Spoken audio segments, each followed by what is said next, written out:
senhor Mário Fernando Dantas Gomes é acadêmico do 12º semestre de Medicina da Universidade Federal do Pará, é vice-presidente para assuntos externos da IFMSA Brasil, é delegado individual discente da ABEM e também membro da comissão para elaboração do Código de Ética do Estudante de Medicina do Conselho Federal de Medicina.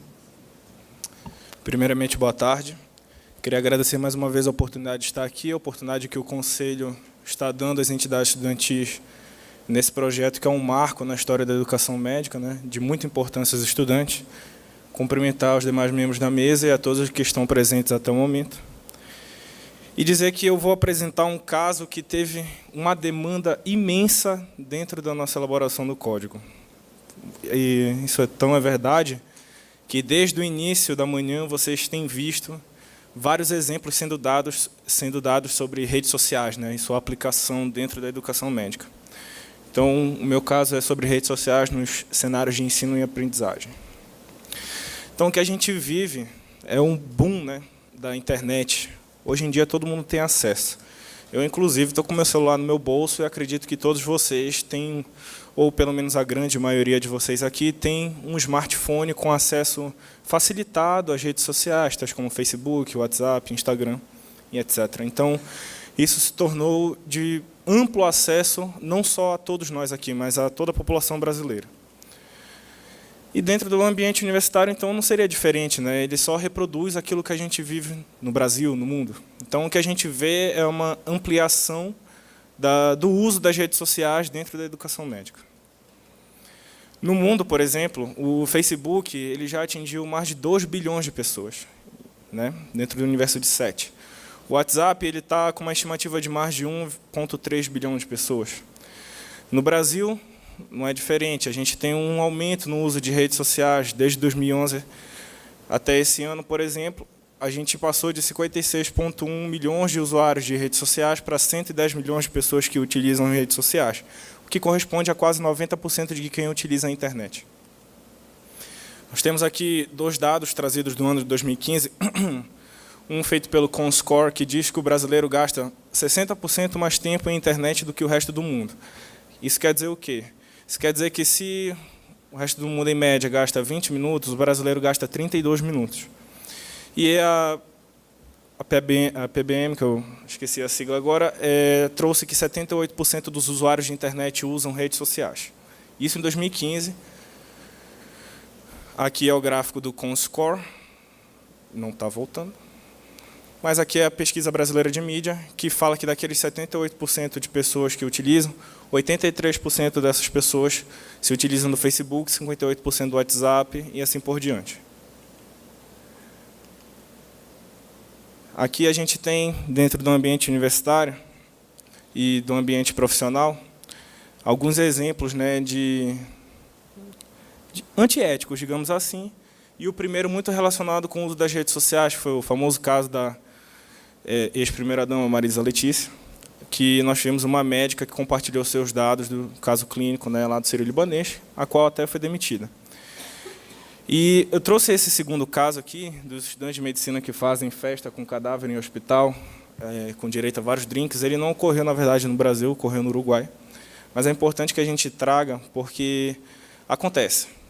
Né, eu me lembro que durante a nossa elaboração do código, a gente convidou o jurídico para ir em uma reunião, eu esqueci o nome dela agora, mas ela ficava impressionada com os exemplos que a gente trazia para ela que ocorriam dentro da prática médica. Vou dizer para vocês um exemplo que ela ficou bastante impressionada, que é o caso de muitos alunos, e a gente sabe disso, treinarem, por exemplo, acesso periférico em pessoas recém-falecidas. Depois de um procedimento cirúrgico, por exemplo, que não deu certo, a pessoa vai lá treinar intubação, vai lá treinar acesso periférico, isso ocorre. E ela ficou muito assustada com isso. Então, como caso aqui, eu trago para vocês o RNG, que tem 20 anos, é um aluno estudioso, que possui médias excelentes na faculdade X. Ele passou em primeiro lugar na monitoria de anatomia. Como um dos bônus da monitoria, ele teve o direito de dissecar os novos cadáveres cedidos à faculdade. E tudo vinha ocorrendo bem, né? Ele vinha dissecando com seu grupo de trabalho, até que eles acabaram por tirar uma foto. Só que essa foto virou meme. Então, a gente, às vezes, não tem muita noção do que a gente pode fazer ao divulgar uma foto do que a gente está fazendo, achando que tem a maior boa intenção, mas isso daqui a gente consegue achar em aproximadamente 0,08 segundos, como diria o Google. A primeira foto, quando você pesquisa no Google aluno dissecando cadáver, é essa daí que aparece, um meme. Está difícil para você? Imagina para quem tem que dissecar um cadáver. E aí a gente trouxe um caso especial que foi muito discutido dentro da comissão, que são as peças artificiais, né? A comissão ela chegou num consenso mais de que é mais permissivo a questão das peças artificiais do que as peças úmidas. Porém, também não é totalmente isento de ser uma atitude antiética. Aí outro exemplo, fotos e vídeos de formatura, e em minha defesa eu digo que a apresentação já estava pronta antes de você dar o exemplo. De jaleco, alunos de medicina abaixam calças e fazem gesto de órgão feminino. Uma notícia da Folha de São Paulo. Aqui a foto. Então, realmente, as práticas antiéticas utilizando as redes sociais dentro do ambiente acadêmico são muito presentes, né? A gente acha que não, mas elas são muito presentes. Aí a gente tem outros exemplos, né? Fotos com e de pacientes. Por exemplo, recém-nascidos, crianças e idosos, que são o público preferido. O jurídico falou aqui sobre o termo de consentimento. Até que ponto eu colocar na legenda da foto, foto autorizada pela paciente ou pelo paciente, me dá o direito de fazer isso. O compartilhamento de informações do prontuário caso clínico, né, a gente tem que ter aquela divisão entre o que é acadêmico, o que é realmente proveitoso para o tratamento do paciente, o que passa a ser exposição, o que passa a ser sensacionalista, e o respeito às regras da instituição onde está inserido. Por exemplo, fotos e vídeos em ambientes proibidos. Vou dar um exemplo. Estagiei na unidade de pronto atendimento de Coraci, na minha cidade. Lá era proibido fotografias, vídeos. Eu não poderia, nem que fosse minha, uma fotografia minha, não poderia tirar aquela fotografia naquele ambiente. Então, a gente tem que ter também conhecimento das normas das instituições.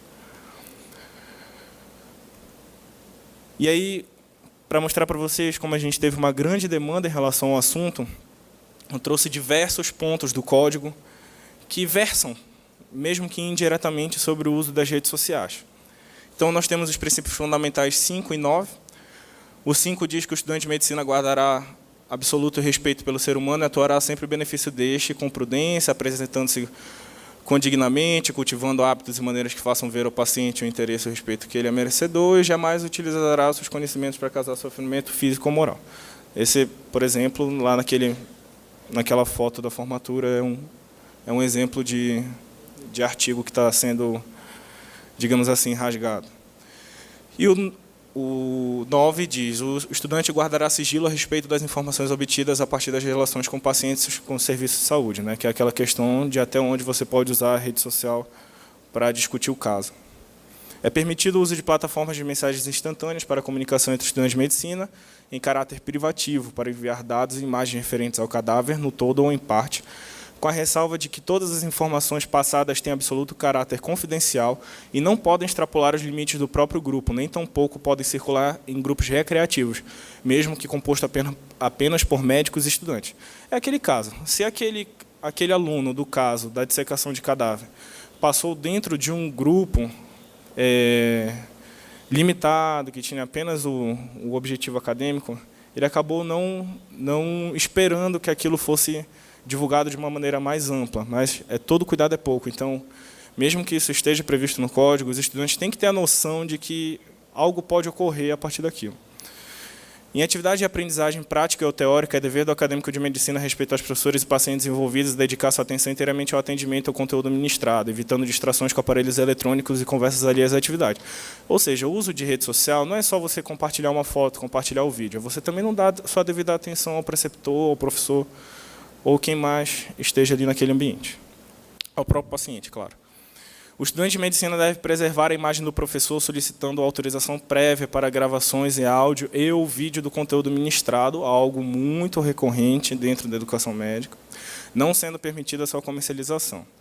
É vedado ao estudante divulgar informação sobre o assunto médico de forma sensacionalista, promocional de conteúdo inverídico, e a quebra de sigilo médico é de responsabilidade do médico assistente, sendo este vedado ao acadêmico de medicina.